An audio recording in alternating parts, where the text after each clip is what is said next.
Alhamdulillahirabbil alamin. Allahumma shalli ala nabiyyina Muhammadin wa ala alihi wa ashabihi ajmain. Rabbi zidna ilma wa alhiqna bis sholihin wa tawaffana muslimin. Amin ya Allah ya rabbal alamin. Jamaah kajian online Masjid Darul Falah yang dirahmati Allah. Kita bersyukur kepada Allah. Kita telah memasuki puasa hari yang pertama ini. Mudah-mudahan Allah memberikan kelancaran kepada kita untuk bisa menyempurnakan Ramadan kita sampai 30 hari nanti. Dan tentunya kita berharap mudah-mudahan puasa Ramadan yang kita lakukan pada tahun ini lebih berkualitas, lebih bermakna dari puasa-puasa sebelumnya. Karena nilai puasa kita sesungguhnya bukan hanya dilihat dari puasa kita, tapi juga akan dilihat dari pengaruhnya. Mampu nggak puasa yang kita lakukan itu membawa efek positif di dalam kesolehan pribadi dan kesolehan sosial kita. Jamaah sekalian, kita akan mulai kajian pada sore hari ini mengkaji kitab, yaitu kitab hadis Arba'in Nawawiyah, kumpulan hadis-hadis sahih. Ya, kita rencanakan akan kita kaji setiap hari selama bulan suci Ramadan. Mudah-mudahan ini akan menambah ilmu kita, dan dengan bertambah ilmu kita, mudah-mudahan akan bertambah kebaikan-kebaikan kita di hadapan Allah Subhanahu wa taala. Baik, pemirsa DFTV yang dirahmati Allah, kita mengawali dari pembahasan hadis yang pertama, yaitu pentingnya memurnikan ikhlas, memurnikan niat ikhlas karena Allah. Ya. Hadis pertama ini an Amiril Mukminin Abu Hafiz Umar bin Khattab radhiyallahu anhu. Hadis ini dari Abi Hafiz, yaitu Umar bin Khattab radhiyallahu anhu. Qala, beliau berkata, sami'tu Rasulullah, kami telah mendengar Rasulullah bersabda, innamal a'malu binniyat. Sesungguhnya sah dan tidaknya amal itu tergantung dari niat. Nah, jadi apapun amal-amal perbuatan kita itu akan dikembalikan sejauh mana kita tulus di dalam niat kita. Ibadah sholat itu juga akan dilihat dari niat sholat kita. Apa motivasi kita sholat? Apa niat kita sholat? Ya. Kalau sholat kita betul-betul ikhlas karena Allah, maka pasti sholat itu akan membawa pengaruh, ya, di dalam memperbaiki diri kita.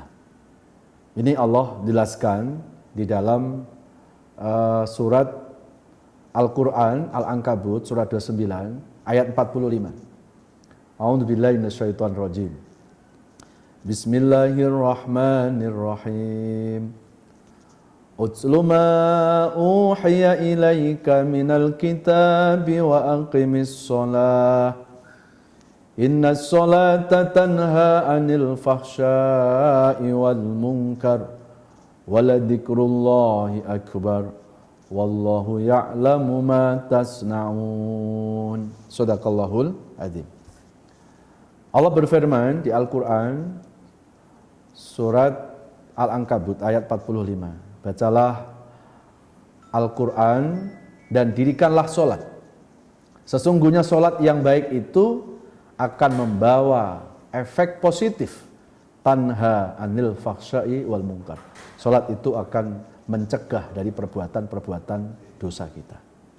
Ya, maka ketika ada orang sudah melakukan sholat, tapi kok tetap masih senang berbuat dosa, maka itu harus diperbaiki. Nawaitu, harus diperbaiki niat sholatnya. Ya, karena kalau sholat itu betul-betul niat karena Allah, pasti sholat yang kita lakukan itu akan mencegah dari perbuatan-perbuatan dosa kita. Nah, maka niat ini nggak boleh ya, disepelekan. Ya. Bahkan dalam hadis yang lain Rasulullah pernah bersabda, niatul mu'min khairun min amalihi. Niatnya orang beriman itu lebih baik daripada amalnya. Ya. Jadi niatnya orang beriman lebih baik daripada amalnya. Kenapa seperti itu? Kalau amal tanpa disertai dengan niat yang ikhlas, belum tentu diterima oleh Allah. Ya. Tetapi kalau niat baik karena Allah, walaupun belum dibarengi dengan amal, niat baik itu sudah dihitung ibadah oleh Allah Subhanahu wa ta'ala. Nah, maka disinilah pentingnya kita meluruskan niat. Ya. Ada orang yang hari-hari pekerjaannya itu bergelut atau hubungannya dengan hubungan duniawiyah. Ya. Aktivitasnya aktivitas duniawiyah. Tapi kalau memasang niatnya itu ikhlas karena Allah, jangan dikira aktivitas duniawiyah itu tidak jadi ibadah. Ya. Justru aktivitas dunia itu bisa jadi ibadah kalau lurus di dalam pasang niatnya karena Allah. Nah, ini disebutkan juga dalam hadis yang lain, kam min amalin yutasawwaru bi amalid dunya fasara amalal akhirah bi husnin niyah. Wa kam min amalin yutasawwaru bi amalil akhirat bi su'in niyah. Berapa banyak orang yang beramal kelihatannya seperti amal-amal dunia, ya, seperti bekerja, makan, minum, tidur, itu kan aktivitas dunia. Tapi kalau lurus dalam memasang niatnya, maka aktivitas dunia itu bisa dinilai ibadah oleh Allah, bahkan menjadi amal akhirat di hadapan Allah. Karena apa? Karena bihusni niyah, lurus memasang niatnya karena Allah. Coba kalau ada seorang suami berangkat pagi, pulang sore, peras keringat, banting tulang. Kalau tujuannya dia mencari rezeki yang halal karena Allah. Ketika sudah dapat rezeki yang halal, dia kepingin membahagiakan keluarganya, supaya keluarganya jangan jadi beban orang lain, maka insya Allah, ya, seorang suami yang berangkat kerja, mencari nafkah dengan cara yang halal itu, tidak akan disia-siakan oleh Allah. Itu pun juga akan jadi amal ibadah. Ya, karena lurusnya niat karena Allah. Atau seorang istri yang sore-sore seperti sekarang ini masa mempersiapkan buka puasa untuk suaminya, untuk anak-anaknya.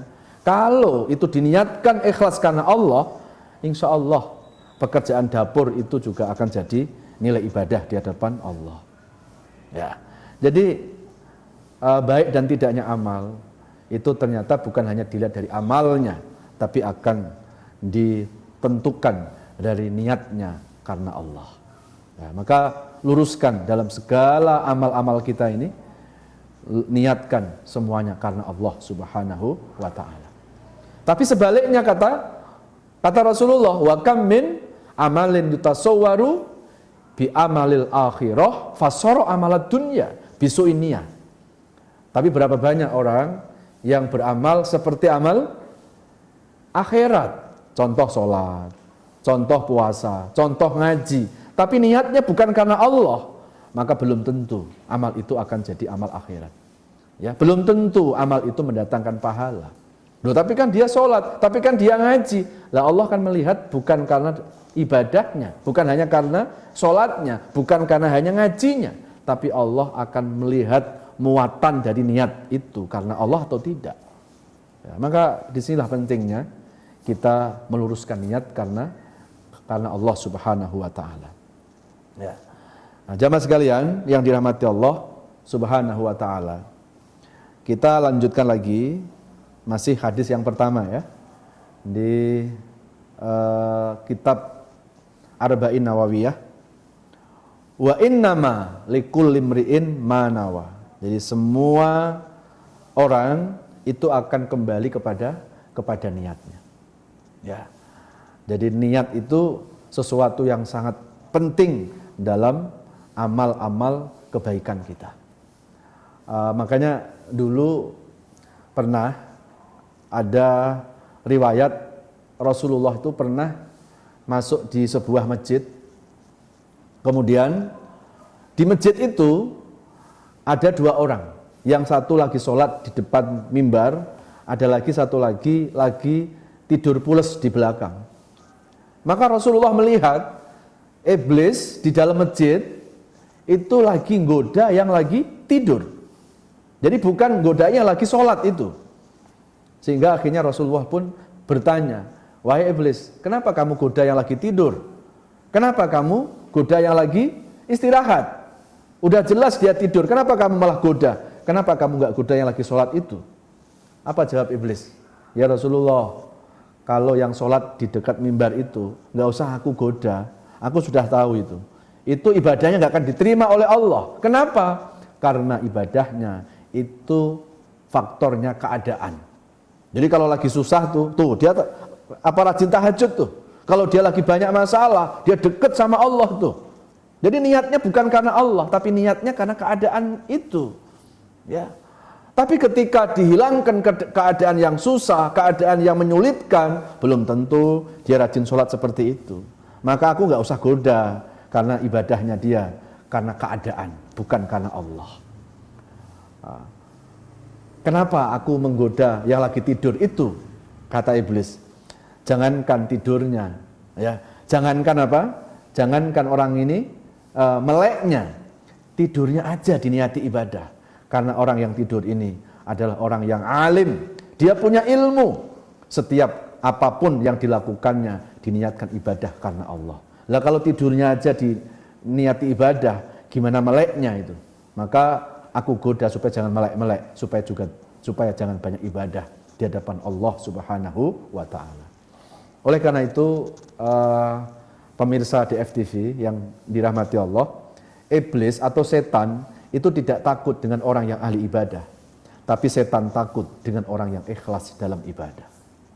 Saya ulangi lagi ya, setan itu tidak takut dengan orang yang ahli ibadah, tapi yang ditakuti setan adalah orang yang ikhlas dalam ibadah. Yang ditakuti setan itu bukan hanya ibadahnya, tetapi yang ditakuti setan adalah keikhlasannya. Maka kalau setan mau menghancurkan amal, bukan amalnya yang dihancurkan. Contoh nih, ada orang mau bersedekah. Cara setan untuk mengganggu orang bersedekah, pertama pasti ditakut-takuti. Ngapain kamu bantu orang lain? Ya, kamu aja membutuhkan, nanti hartamu berkurang. Itu cara setan awal-awal. Tapi ketika orang itu tetap masih bisa bersedekah, maka setan nggak mengganggu supaya orang ini nggak bersedekah, tapi diganggu supaya apa? Supaya sedekahnya itu bukan karena Allah. Dibuat ya perasaan-perasaan seolah-olah orang yang sedekah itu sudah menjadi orang yang dermawan. Seolah-olah dia sudah menjadi orang yang sudah baik. Ya. Ketika dia sudah bersedekah, dibuat puas. Alhamdulillah aku sudah rajin sedekah, kayaknya udah pantas masuk surga. Jadi perasaan-perasaan yang membuat orang itu merasa lebih baik, jangan dikira itu enggak dari setan itu. Nah, ketika setan sudah bisa menguasai perasaan-perasaan itu, kita merasa lebih baik, kita seolah-olah ibadah kita diterima oleh Allah. Disitulah setan akan menghancurkan keikhlasan kita. Nah, makanya ketika kita mau beramal kebaikan, jangan terlalu semangat hanya beramal saja gitu. Tetapi pastikan amal yang kita lakukan itu betul-betul karena Allah Subhanahu wa taala. Jadi jangan sampai amal yang kita lakukan itu sia-sia. Ya, jangan sampai amal yang kita lakukan itu tidak ada nilai di hadapan Allah Subhanahu wa taala. Nah, kalau Bapak Ibu membuka di Quran ya, ini strategi setan untuk menghancurkan amal manusia. Ya, kalau kita buka di surat Al-Quran surat 38, ya, surat 38 itu surat Shad ayat 82-83, setelah iblis atau setan itu dikeluarkan dari surga, Karena setan itu nggak mau sujud sama Nabi Adam saat itu. Maka kemudian setan itu dia meminta kepada Allah. Qala fa bi izzatika rabbi la ughwiyannahum ajmain illa ibadaka minhumul mukhlasin. Jadi setan itu minta sama Allah, ya Allah, kalau engkau memang mau masukkan aku ke neraka, engkau keluarkan aku dari surga, aku siap ya Allah. Tetapi aku minta kepadamu ya Allah. Pertama, tolong panjangkan usiaku sampai hari kiamat. Jadi setan itu tidak akan mati, Pak, kalau belum hari kiamat itu. Ya. Yang kedua apa? Setan minta kepada Allah.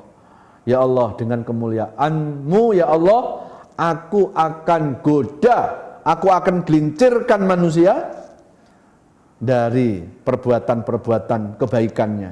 Illa ibadaka minhumul mukhlasin, kecuali kalau manusia itu betul-betul ikhlas karena Allah. Nah, jadi Bapak Ibu, kalau kita kepengen ditakuti sama setan, setan itu bukan takut sama ibadah kita gitu. Tapi setan itu takut dengan keikhlasan kita. Karena apapun amal ibadah kita, kalau kita tidak sertakan niat karena Allah, maka amal itu akan sia-sia. Nah, maka kenapa di hadis Arba'in bab ikhlas itu diutamakan di bab yang pertama. Karena ini akan memberikan efek ya yang positif terhadap amal-amal kebaikan kita. Ya, jadi betul-betul kita harus menata hati kita. Ya, karena kalau bicara ikhlas, Bapak Ibu, ini kan bukan hanya bicara amal kan, tapi bicara hati kita. Karena hati itulah tempatnya ikhlas. Jadi kalau kita punya keinginan, ya Allah, aku kepengen ikhlas ya Allah, ya jangan cuma hanya punya keinginan. Karena ikhlas itu bertempat di hati kita, berarti hati kita pun harus kita bersihkan juga gitu. Ya, nanti insya Allah di bab-bab yang selanjutnya nanti ada bab tentang tazkiyatun nafsi, tentang pembersihan hati. Ya, karena ini ada hubungannya dengan keikhlasan. Jadi mau kita kepengen ikhlas, mau kita berdoa sampai bibir kita doer sekalipun, biar ikhlas, tapi kalau hati kita nggak kita bersihkan, kalau hati kita kotor, maka ikhlas itu belum tentu muncul dalam diri kita itu. Ya, makanya penting kita membersihkan hati. Ya, di Al-Quran itu ada 4 lah hati manusia terbagi itu. Nah, kira-kira hati kita ini termasuk hati yang mana ini? Kalau kita buka di Quran itu ya, hati itu ada 4 itu. Ada qalbun mayyitun, ada hati yang mati. Ada qalbun qasiyatun, hati yang keras. Ya, kemudian ada qalbun maridun, ada hati yang korengan, yang sakit maksudnya. Ya, kemudian ada lagi yang keempat ada qalbun salim. Yauma la yanfa'u malun wala banun ilaman atallaha biqalbin salim. Ada hati yang salim. Apa hati salim itu? Hati yang tulus, hati yang ikhlas karena Allah. Nah, jadi manusia itu ada 4 macam model hatinya itu. Nah, yang pertama ada hati yang mayit, ada hati yang mati. Nah, ini kira-kira hatinya siapa? Kalau kita buka di Al-Quran surat ke-2 ayat yang berapa itu? 6 dan 7. Itu hati mati itu hatinya orang-orang kafir. Hati-hati orang yang ingkar kepada Allah. Innal ladzina kafaru sawaun alaihim a'angdartahum am lam tungdirhum la yu'minun. Khatamallahu ala qulubihim wa ala sam'ihim wa ala absarihim gishawa wa lahum adzabun adzim. Nah, sesungguhnya orang-orang kafir, orang-orang yang ingkar kepada Allah itu sama saja, mau dinasehati enggak dinasehati, mereka tidak akan beriman kepada Allah. Kenapa seperti itu? Nah, ini hati yang keras ini, hati yang mati ini. Karena khatamallahu ala qulubihim. Karena hati-hati mereka sudah dikunci mati oleh Allah. Sudah disegel oleh Allah. Nah, kalau hati sudah ditutup oleh Allah, kira-kira hidayah lewat mana? Ya, nggak mungkin hidayah itu akan datang kepada hati yang sudah mati itu. Nah, mudah-mudahan kita berlindung ya, jangan sampai hati kita termasuk qalbun mayitun ini. Yang kedua ada qalbun marid, hati yang korengan, hati yang sakit itu. Hati yang sakit itu beda dengan sakit hati ya. Hati yang sakit, ya, ini hatinya orang-orang munafik. Itu dijelaskan Allah di Al-Quran, itu di surat Al-Baqarah surat kedua ayat yang ke-10. fi qulubihim maradun fazadahumullahu maradu walahum adzabun alimum bima kanu yakdibun. Ya, jadi di hati orang-orang munafik itu maradun, ada penyakitnya. Apa penyakitnya? Penyakit hati orang munafik itu suka bohong. Jadi bohong itu adalah penyakit hati. Nah, orang kalau sudah berani bohong sekali, biasanya dia akan mencoba untuk bohong berulang-ulang kali. Apalagi kalau bohongnya itu sekali itu menghasilkan sesuatu, pasti dia akan ketagihan untuk melakukan kebohongan di waktu-waktu yang lainnya lagi gitu. Maka orang yang yang selalu berbohong, selalu berdusta, itu hatinya ada korengnya, ada penyakitnya. Ya. Nah, kemudian ya ada hati yang qasiyatun, qalbun qasiyatun, hati yang keras. Nah, hati keras ini hatinya siapa? Ya. Nah, mudah-mudahan enggak termasuk hati-hati kita. Ini Allah jelaskan di surat Al-Baqarah ayat 74 itu. Summa qasat qulubukum min ba'di dzalika fahiya kal hijarati aw asaddu qaswah. Jadi ada orang yang hatinya itu dikeraskan oleh Allah, bahkan lebih keras dari batu yang keras. Ya. Kalau batu keras lama-lama kena panas, lama-lama kena hujan, bisa apa? Bisa bisa pecah ya. Nah, tapi kalau orang itu hatinya keras, ya, maka hati itu akan susah untuk lembut, susah untuk menerima kebaikan, susah untuk menerima kebenaran. Jadi tanda-tanda orang hatinya keras itu apa? Susah untuk dinasehati. Kalaupun dinasehati kadang lihat yang kasih nasihat ini siapa gitu. Kalau yang kasih nasihat ini orang yang sama levelnya ya, nah, baru dia bilang siap gitu. Tapi kalau yang kasih nasihat orang di bawah levelnya, lo siapa? Ini termasuk hati keras ini. Ya, jadi jangan sampai hati kita itu qalbun qasiyatun itu. Jadi kalau orang itu sudah hatinya keras, ciri-cirinya apa? Ciri-ciri pertama nampak dari apa? Susah diajak taat, diajak sholat, diajak ngaji, jawabannya kadang insya Allah. Nah, insya Allah kok dari tahun 2000 sampai 2020 itu. Jadi berat diajak kebaikan itu. Nah ini tanda-tanda orang hatinya keras. Kemudian tanda yang kedua, orang yang hatinya keras susah untuk menerima kebenaran. Dijelaskan Quran, dijelaskan hadis, tetap aja masih di otak-atik itu Quran hadis dengan akalnya itu. Jadi kalau Quran hadis nggak sesuai dengan akalnya, dia bilang ini Quran nggak rasional, ini Quran nggak relevan ini. Akhirnya dia tolak hanya gara-gara Quran itu nggak sama dengan pemahamannya. Nah ini termasuk tanda-tanda orang yang hatinya keras. Terus tanda orang hatinya keras yang ketiga apa? Hubbud dunya, terlalu cinta dunia. Jadi tujuan hidupnya itu orientasinya hanya urusan dunia terus. Dari hari ke hari itu hanya urusan perut, dari mulut ke perut terus tidak ada henti-hentinya. Ya, dari bangun tidur sampai tertidur kembali. Yang dipikirkan hanya urusan-urusan perut, hanya urusan-urusan dunia. Maka kata Rasulullah di dalam hadis, kalau ada orang Islam yang orientasi hidupnya itu hanya untuk urusan perut, harga diri orang itu di hadapan Allah lebih hina daripada yang keluar dari perutnya. Tahu Bapak Ibu yang keluar dari perut kita apa? Kalau pagi-pagi itu kotoran kan? Itu hina. Ternyata lebih hina kalau ada orang Islam yang hidupnya hanya urusan-urusan dunia, hanya urusan-urusan perutnya. Ya kalau hidup manusia hanya urusan perut, pertanyaan sederhana, lalu bedanya di mana manusia dan yang berkaki empat gitu. Ya. Nah, yang berkaki empat kan hidupnya hanya untuk perut. Terus manusia juga hanya untuk perut. Lalu di mana perbedaan manusia dengan yang berkaki empat itu? Padahal manusia adalah makhluk yang paling mulia. Walaqad khalaqnal insan fi ahsani taqwim. Manusia itu dimuliakan oleh Allah dalam bentuknya. Dan Allah sempurnakan dengan ilmunya, dengan akalnya, dengan keimanannya. Lah kalau manusia kok sama dengan yang berkaki empat, berarti manusia itu tidak mensyukuri atas fitrah kejadiannya. Ya, jamaah sekalian yang dirahmati Allah Subhanahu wa taala. Kemudian tanda orang hati yang keras yang keempat adalah wa karahiyatul maut. Dia suka lupa mati. Nah, ini biasanya satu paket tuh. Orang kalau udah terlalu cinta dunia, ya biasanya yang mengikuti ya lupa mati biasanya. Jadi seolah-olah dia akan hidup selama-lamanya.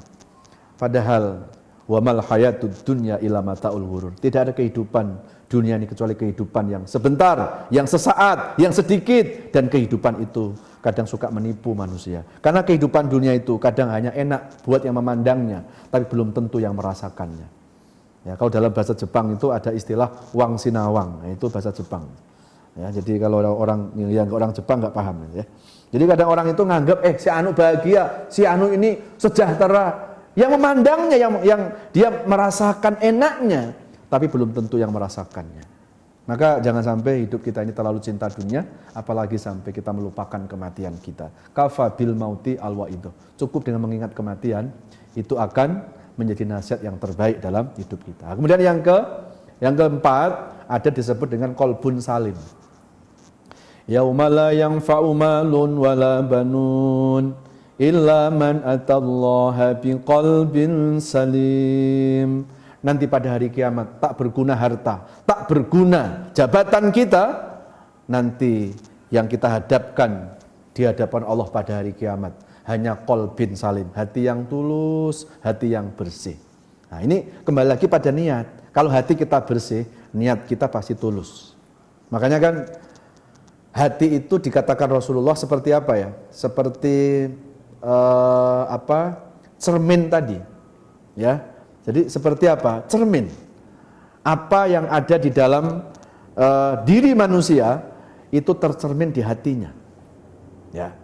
Kalau orang itu hatinya baik, maka pasti perbuatannya baik.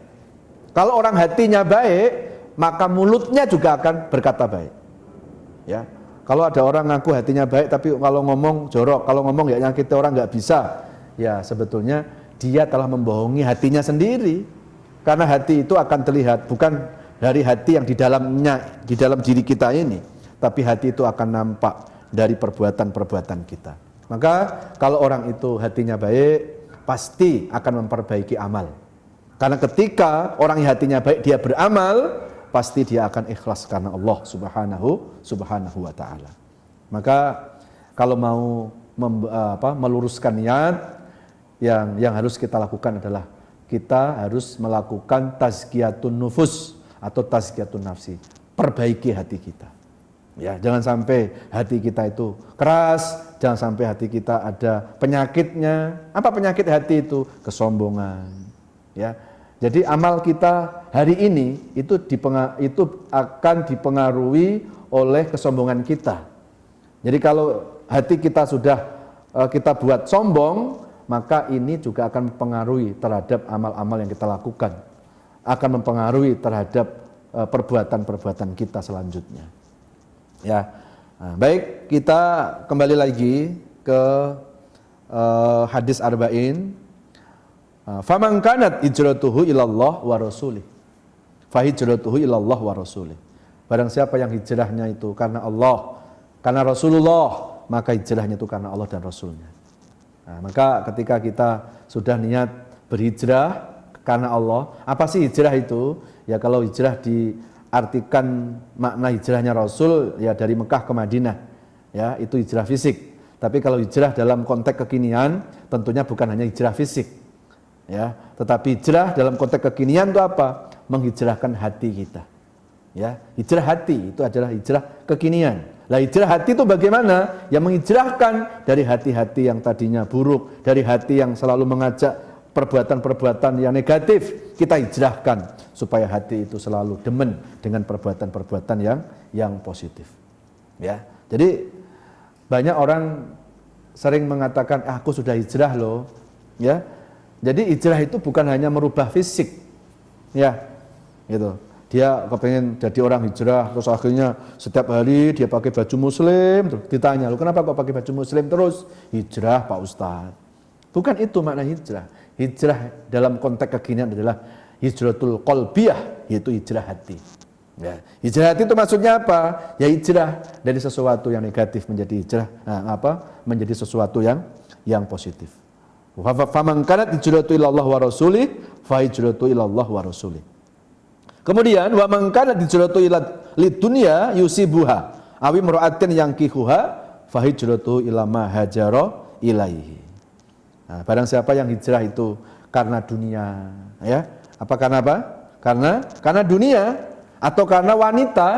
Nah, ketika dia sudah mendapatkan dunia, sudah mendapatkan wanita, ya dia akan mendapatkan hanya sebatas itu saja.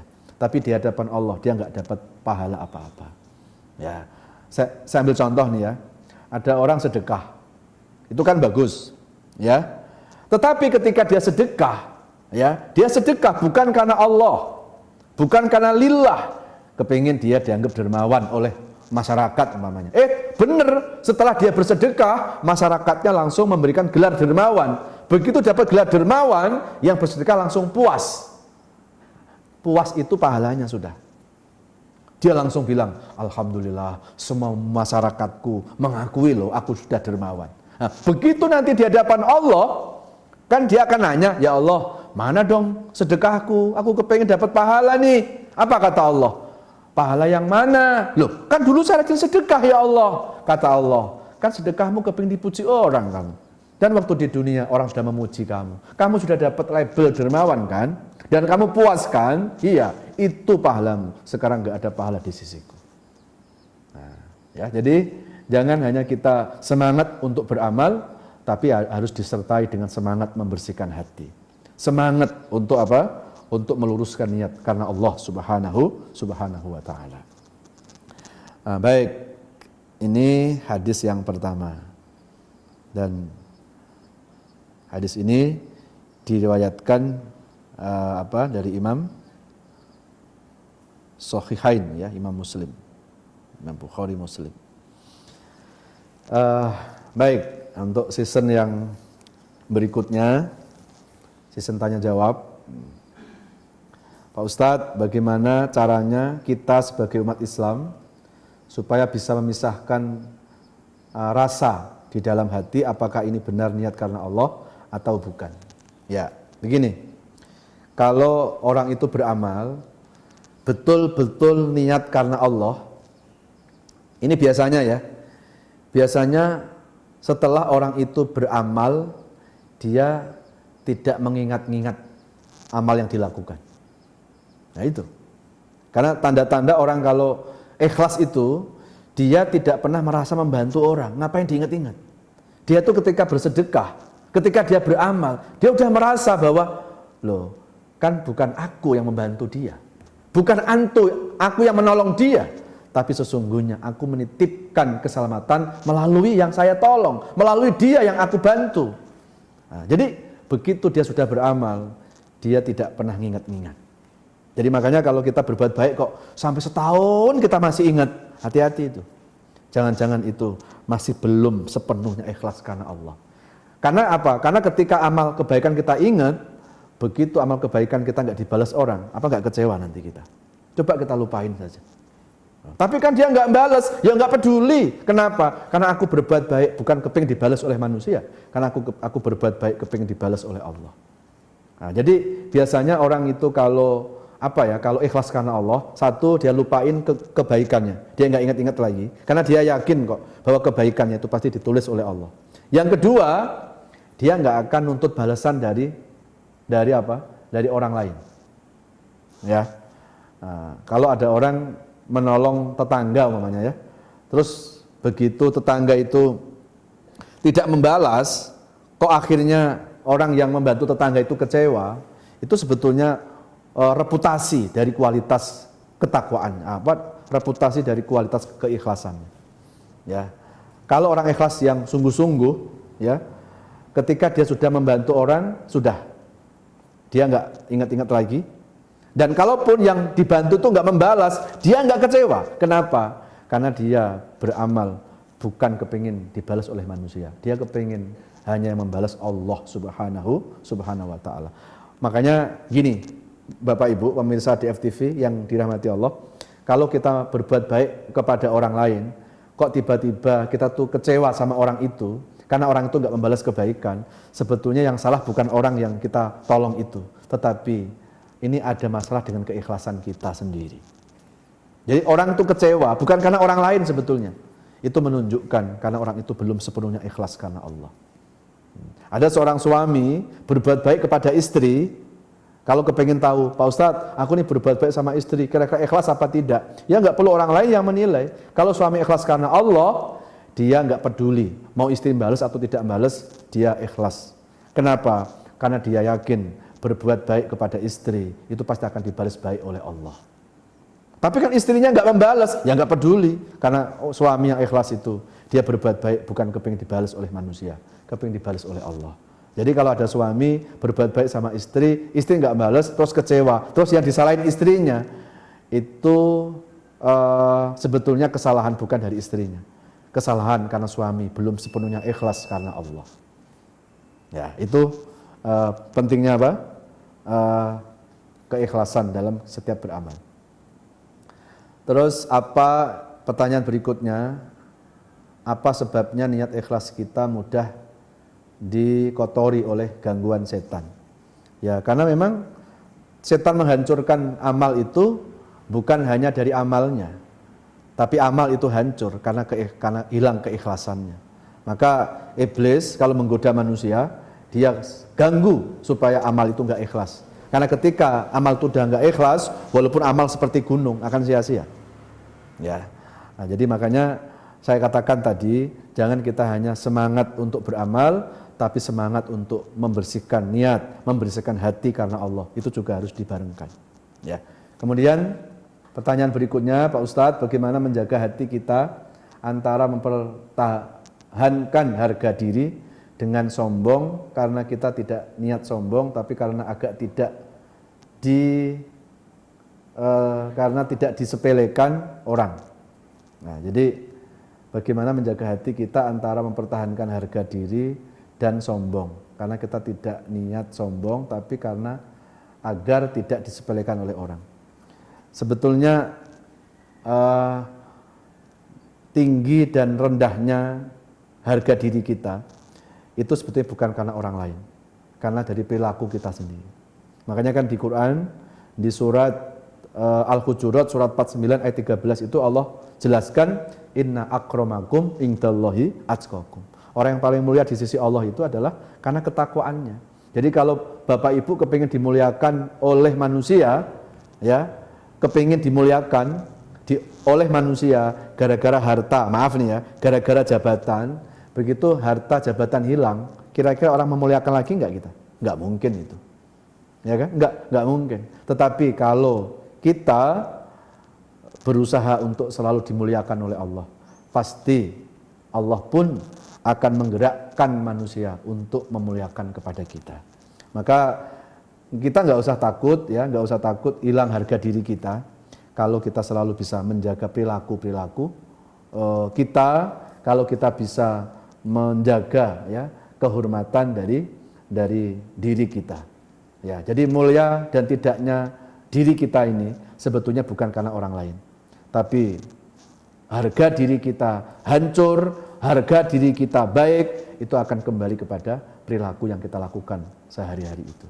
Makanya kalau mau dimuliakan oleh Allah, muliakan diri kita. Dengan apa? Senanglah berbuat kebaikan dan hindari perbuatan-perbuatan dosa.